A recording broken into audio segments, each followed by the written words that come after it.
അപ്പോൾ ഫ്രണ്ട്സ്, മിക്ക വീടുകളിലും ഒരു വലിയ പ്രശ്നമാണ് കേട്ടോ കിച്ചൺ സിങ്ക് ബ്ലോക്ക് ആവുക, അതുപോലെ തന്നെ പൈപ്പ് ലൈൻ ബ്ലോക്ക് ആവുക എന്ന് പറഞ്ഞത്.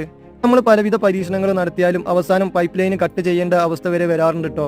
ഈ ഒരു ബ്ലോക്ക് നീക്കാൻ വേണ്ടി ഞാൻ പലവിധ ഉപകരണങ്ങളും ചൂടുവെള്ളവും അതുപോലെ തന്നെ ചെറിയ രീതിയിലുള്ള ലിക്വിഡും കാര്യങ്ങളും എല്ലാം ഉപയോഗിച്ച് നോക്കിയിട്ടും ബ്ലോക്ക് നീക്കാൻ പറ്റിയില്ല കേട്ടോ. എൻ്റെ കയ്യിൽ ഈ പ്രഷർ മോട്ടർ ഉണ്ടെങ്കിലും എനിക്ക് ഇതിൻ്റെ എന്താ പറയുക നോസിലില്ലാത്തതിനെ കൊണ്ട് പ്രഷർ ഉണ്ടാവുന്ന സംശയമായിരുന്നു. പലരും സോഷ്യൽ മീഡിയയിലൂടെ കണ്ടിട്ടുണ്ടാവും ഇതേപോലുള്ള ഓസിന്റെ എൻഡിൽ ഒരു നോസിൽ ഘടിപ്പിച്ചങ്ങാണ്ട് പൈപ്പ് ക്ലീൻ ചെയ്യുന്നത്.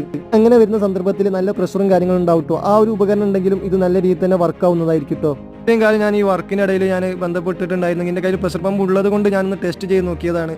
സംഭവം സക്സസ് ആണ് കേട്ടോ. വളരെയധികം കഷ്ടപ്പാടിന് ശേഷം കേട്ടോ ഇങ്ങനെ ഒരു തോന്നലുണ്ടായത്. അതുകൊണ്ട് തന്നെ സിമ്പിളായിട്ട് തീർക്കാൻ പറ്റി. ഇതേപോലുള്ള ജോലിയിൽ ഏർപ്പെടുന്നവർക്കറിയാം, നമ്മൾ ഇങ്ങനെയുള്ള ജോലിയിൽ ഏർപ്പെടുമ്പോൾ നമ്മളെ കൈയും ശരീരവും എല്ലാം നമ്മൾ മറന്നു പോകട്ടോ.